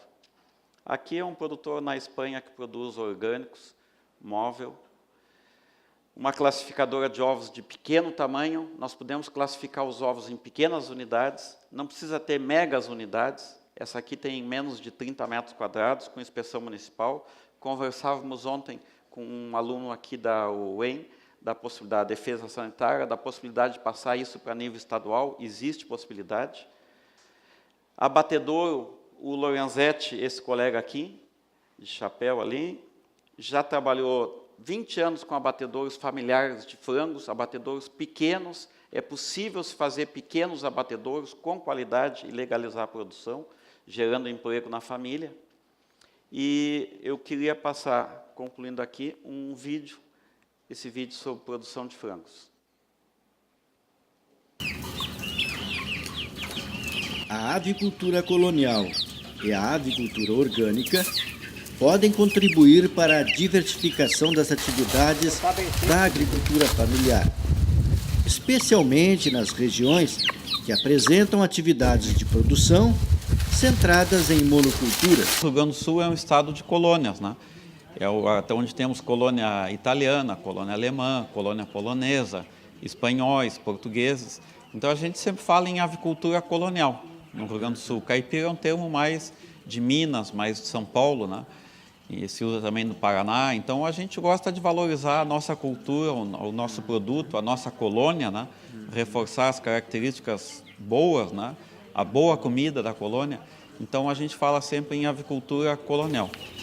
A inclusão da produção de aves apresenta benefícios sobre os sistemas de produção da agricultura familiar. Contribui para a geração de renda em vários períodos do ano. Transforma resíduos de baixo valor comercial, a exemplo das culturas, em produtos nobres, como a carne de frango e ovos. Com pequenos investimentos, o avicultor pode começar pela escolha das linhagens, queiram integrar suas produções. Nós trabalhamos na avicultura, né, no projeto, trabalhamos sempre com 0,41 e 0,51, postura e carne. Né? Como está difícil hoje de conseguir o 0,41 e o 0,51, então tem o pescoço pelado e tem outras raças. Muitas vezes eles vendem frango de corte, então por isso tem que comprar de lugares que dão garantia de produto bom, porque eles mandam muitas vezes frangos para corte, mas que é macho de poedeira, que não pega peso. Então o avicultor tem que tomar muito cuidado, saber de onde compra, que tipo de frango está comprando, porque muitas vezes estão doentes e vêm frangos que não pegam peso para corte. Né? E poedeiras tem várias outras raças que eles podem comprar, depende do que ele quer, como ele vai criar, né? E para ovos, que tipo de ovos, mais claro, mais escuro. Tem raças que fazem isso, o que o mercado pede também. A folha dela é muito rica. As informações da Embrapa no projeto Avicultura Colonial foram fundamentais para o agricultor familiar Darcy Turato, no município de Mariana Pimentel, e o filho, Leandro Turato, em Guaíba, ingressarem na atividade. Como é que o senhor começou nessa história do frango? Bom, eu vim da terra do frango, que é Concórdia, Santa Catarina. Trabalhei na Sadia 9 anos lá. E lá a agricultura é só frango, a maioria é frango que tem. Né? Na época eu queria criar aqueles, né? Mas daí o pessoal da Embrapa vieram aqui, falaram, explicaram, daí mudei tudo a ideia também. E melhorou, mudou tudo também. Né? O senhor tem uma história na propriedade que os filhos acabaram voltando para a atividade. Como é que isso aconteceu? Antes que não tinha frango, ele saiu, fui trabalhar numa firma. Daí ele voltou agora. Arrendei outra área também, ele está criando também. Daí. As linhagens utilizadas são rústicas e normalmente se adaptam bem ao sistema de produção colonial. No entanto, a fase inicial de criação exige cuidados. Quais são aquelas condições recomendadas para o produtor começar a criação? Tem muitos produtores que não têm um pinteiro, né? Começam dentro do aviário. A recomendação, o ideal seria ter um pinteiro. Por quê? Ele tem as condições de criar o pintinho é melhor, a função de sanidade é melhor. O pinteiro, por exemplo, do Darcy, é um pinteiro que não tem aberturas, bem fechado. Quando os pintinhos chegam, já está um ambiente climatizado, com temperatura ideal e mortalidade zero na criação do Darcy. A gente nunca teve problema de doença com esses pintos, de mortalidade, peso ideal, porque tem todo um cuidado de aquecimento, tratamento ideal de ração direitinha, água em abundância, e depois que esses pintinhos começam já a poder sair, ele tem toda uma lateral que ele planta, e os pintinhos antes de ir para o aviário já estão climatizados com a troca de temperatura, com a saída para o aviário. Que idade mais ou menos? 21 a 25 dias, dependendo se é muito inverno ou muito frio, porque um pintinho que tem um peso ideal, bem tratado, bem cuidado, é a criação sem doença e peso ideal depois para venda. É lucro para o agricultor. Porque se ele tem um pinteiro que não está cuidado, que falta sanidade, ele vai perder peso. Esses pintinhos não vão chegar no peso ideal para ir para o aviário. E vão com baixo peso. Ele vai gastar muito mais ração, ter muito mais tempo na produção, em vez de 90 dias, vai levar muito mais para chegar no peso ideal para venda. Isso não é lucrativo.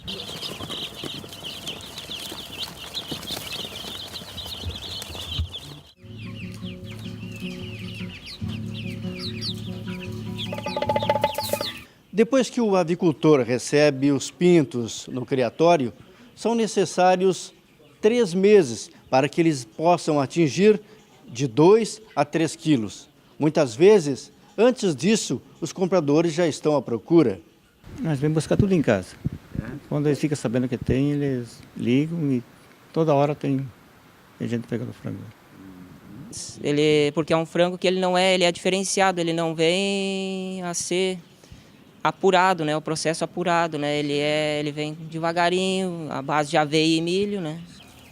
O sistema de produção do frango colonial obedece à legislação do Ministério da Agricultura. A ração utilizada para a alimentação das aves é constituída exclusivamente por produtos de origem vegetal. Nesse quesito, seu Darcy tem uma grande economia. pois ele produz sua própria ração. Que tipo de produto o senhor usa para fazer essa ração? Eu uso a batata doce e o aipim, ramo do aipim. A batata doce eu passo no triturador, picador primeiro, depois passo o secador e trituro.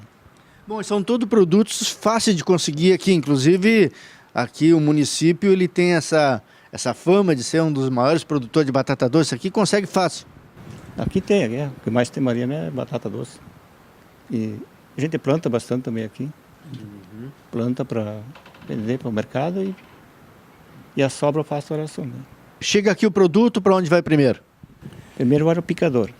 Vem para o galpão aqui, daí eu passo no picador. Daí o picador vai para o secador. Daí depois que eu passo o triturador. Quanto o senhor precisa assim de ração para ter uma criação boa, para não dar, para os bichos não passar fome? Olha, com todas as misturas que eu faço ali, chega a 1 tonelada de ração de batata. Entre batata e aipim junto, né? Para 500 frangos.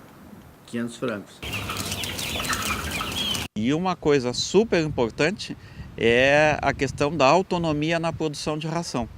Porque hoje a produção de aves, ela é totalmente dependente do milho e da soja. E aí o Darcy aqui, ele consegue sair do milho da soja, ele consegue sair do milho da soja transgênico, ele consegue sair do domínio na área de sementes, de ter que comprar um transgênico ou de ter que usar herbicida, inseticida, todo esse pacote tecnológico poluente, que a gente quer evitar isso aí, a gente quer chegar em alimentos mais sadios, mais segurança para o consumidor, sem resíduos de agrotóxicos. E o Darcy está chegando nisso de uma forma muito simples, através da batata doce, da mandioca, também do milho que ele produz aqui, variedades.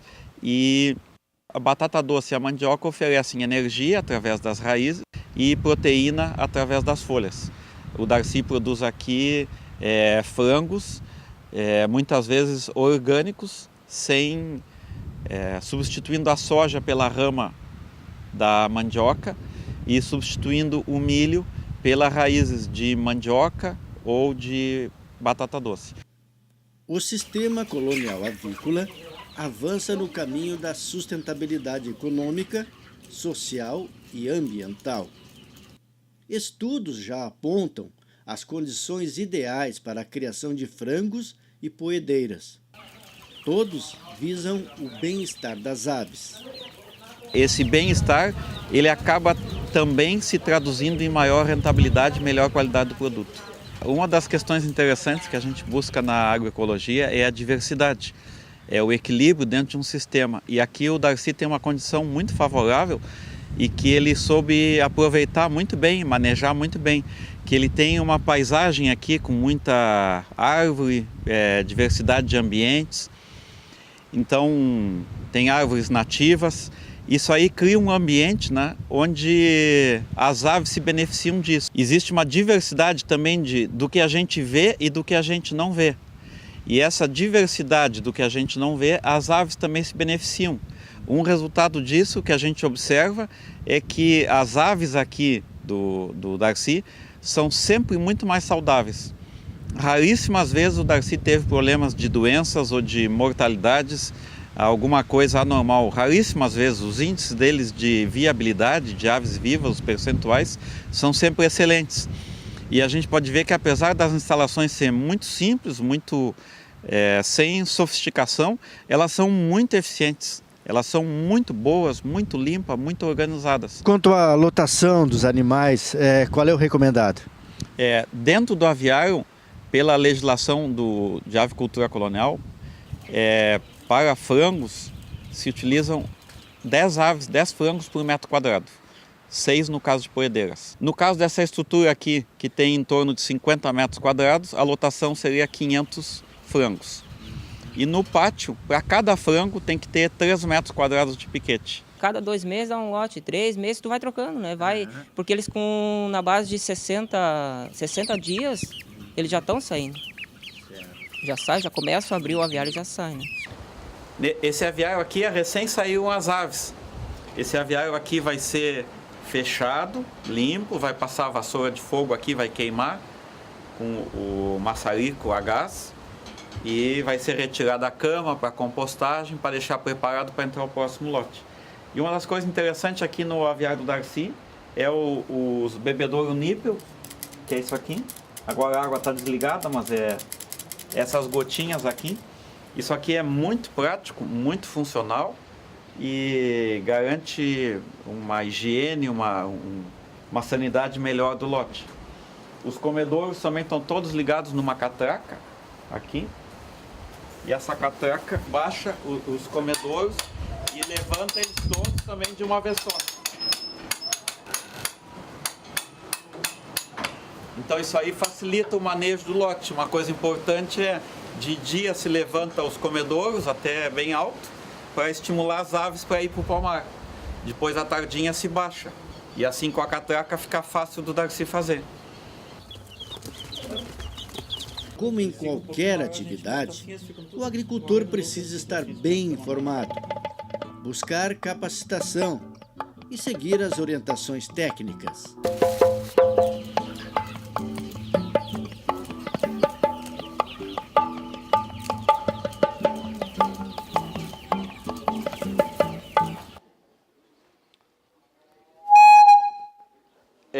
Como vocês...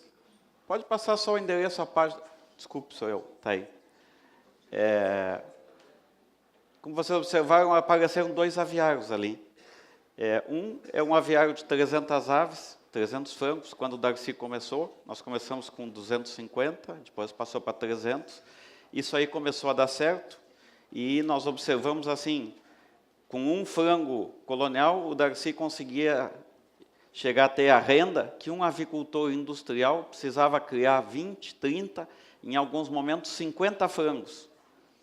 Então, as contas que nós fazemos não é de quantos frangos tu produz, mas de quanto tu ganha. Em alguns casos, tu produzir um frango colonial rende mais do que 50 frangos industriais. Então, em vez de criar 50 na indústria, tu cria um e vende bem, dá mais do que criar 50.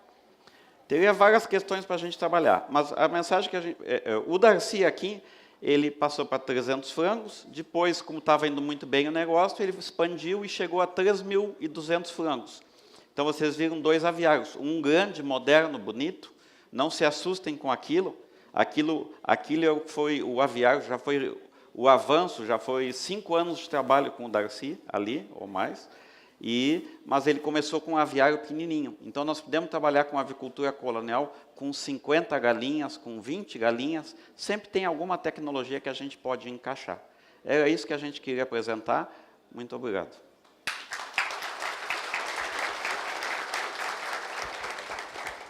Agradeço ao João Pedro Zabaleta.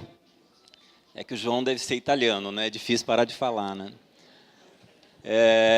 Mas, de qualquer forma, pessoal, estamos conseguindo trabalhar dentro do tempo. São 11 horas, né? Estamos atrasados 15 minutos. Então, nós vamos sair agora para o café, né? Então, eu vou pedir para que vocês estejam aqui 11h15. Nós vamos começar 11h15 com quem tiver, tá bom? O café é orgânico, certificado, tá, pessoal? Aproveitem.